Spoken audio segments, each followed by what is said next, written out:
മത്തായിയുടെ സുവിശേഷം 5-ാം അധ്യായം 1 മുതൽ 48 വരെയുള്ള തിരുവചനങ്ങൾ.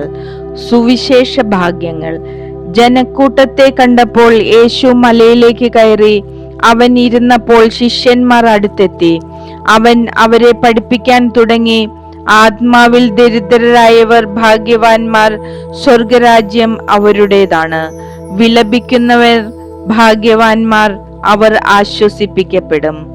ശാന്തശീലർ ഭാഗ്യവാന്മാർ, അവർ ഭൂമി അവകാശമാക്കും. നീതിക്ക് വേണ്ടി വിശക്കുകയും ദാഹിക്കുകയും ചെയ്യുന്നവർ ഭാഗ്യവാന്മാർ, അവർക്ക് സംതൃപ്തി ലഭിക്കും. കരുണയുള്ളവർ ഭാഗ്യവാന്മാർ, അവർക്ക് കരുണ ലഭിക്കും.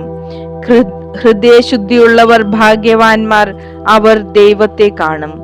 സമാധാനം സ്ഥാപിക്കുന്നവർ ഭാഗ്യവാന്മാർ, അവർ ദൈവപുത്രന്മാരെന്ന് വിളിക്കപ്പെടും. നീതിക്ക് വേണ്ടി പീഡനം ഏൽക്കുന്നവർ ഭാഗ്യവാന്മാർ, സ്വർഗരാജ്യം അവരുടേതാണ്.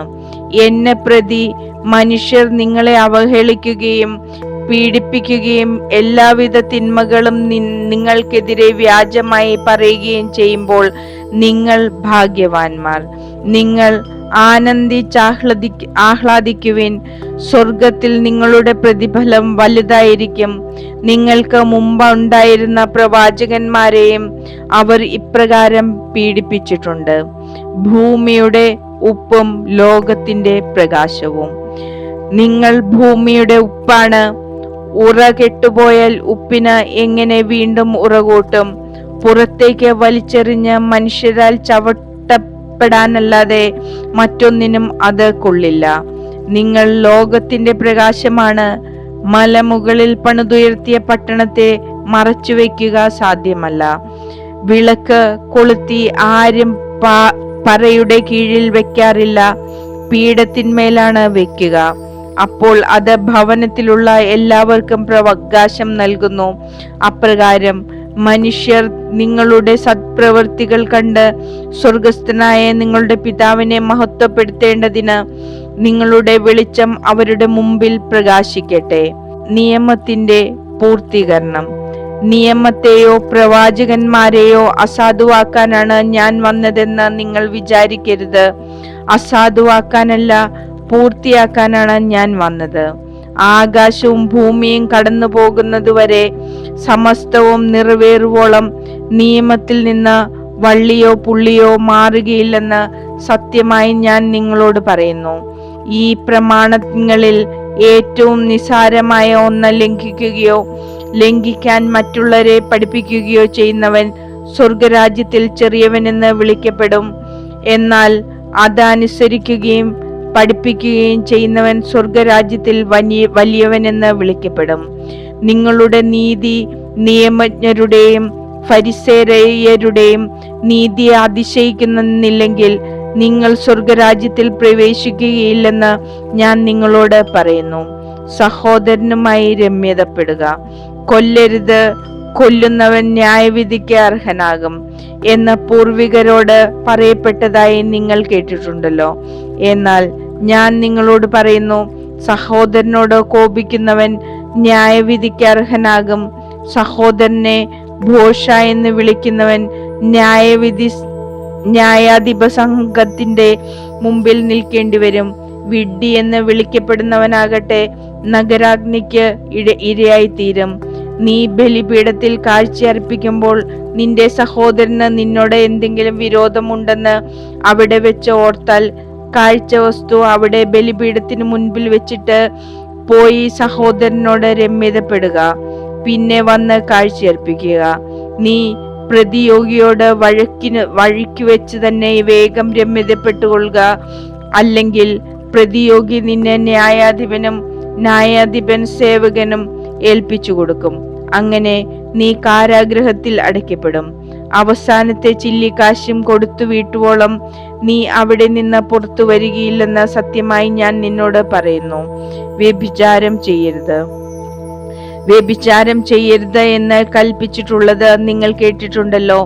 എന്നാൽ ഞാൻ നിങ്ങളോട് പറയുന്നു, ആസക്തിയോടെ സ്ത്രീയെ നോക്കുന്നവൻ ഹൃദയത്തിൽ അവളുമായി വ്യഭിചാരം ചെയ്തു കഴിഞ്ഞു.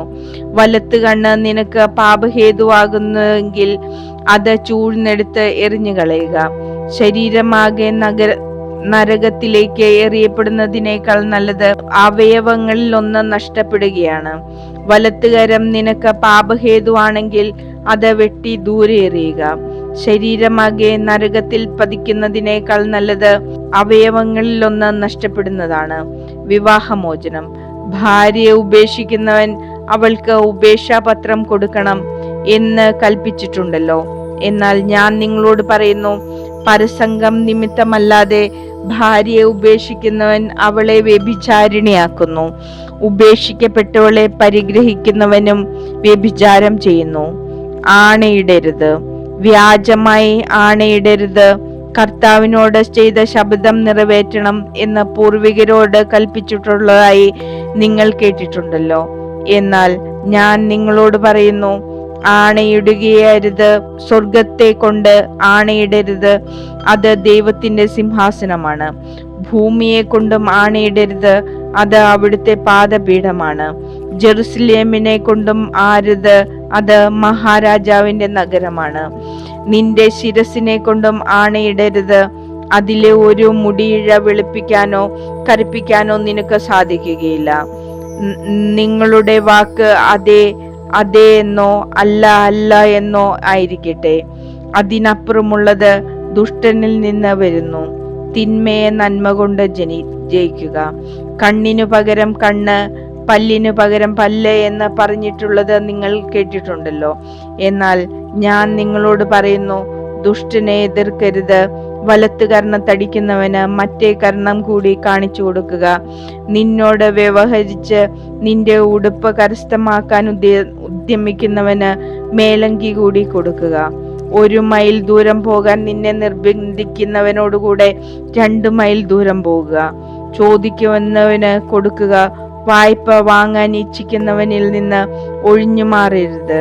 ശത്രുക്കളെ സ്നേഹിക്കുക, അയൽക്കാരനെ സ്നേഹിക്കുക, ശത്രുവിനെ ദ്വേഷിക്കുക എന്ന് പറഞ്ഞിട്ടുള്ളത് നിങ്ങൾ കേട്ടിട്ടുണ്ടല്ലോ. എന്നാൽ ഞാൻ നിങ്ങളോട് പറയുന്നു, ശത്രുക്കളെ സ്നേഹിക്കുവിൻ, നിങ്ങളെ പീഡിപ്പിക്കുന്നവർക്ക് വേണ്ടി പ്രാർത്ഥിക്കുവിൻ.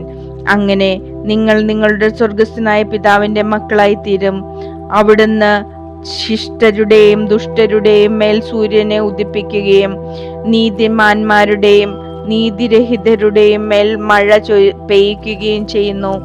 നിങ്ങളെ സ്നേഹിക്കുന്നവരെ നിങ്ങൾ സ്നേഹിച്ചാൽ നിങ്ങൾക്ക് എന്ത് പ്രതിഫലമാണ് ലഭിക്കുക? ചുങ്കക്കാർ പോലും അത് തന്നെ ചെയ്യുന്നില്ലേ? സഹോദരങ്ങളെ മാത്രമേ നിങ്ങൾ അഭിവാദനം ചെയ്യുന്നുള്ളൂവെങ്കിൽ വിശേഷവിധിയായി എന്താണ് നിങ്ങൾ ചെയ്യുന്നത്? വിജാതീയരും അത് തന്നെ ചെയ്യുന്നില്ലേ? അതുകൊണ്ട് നിങ്ങളുടെ സ്വർഗസ്ഥനായ പിതാവ് പരിപൂർണനായിരിക്കുന്നത് പോലെ നിങ്ങളും പരിപൂർണരായിരിക്കുവിൻ.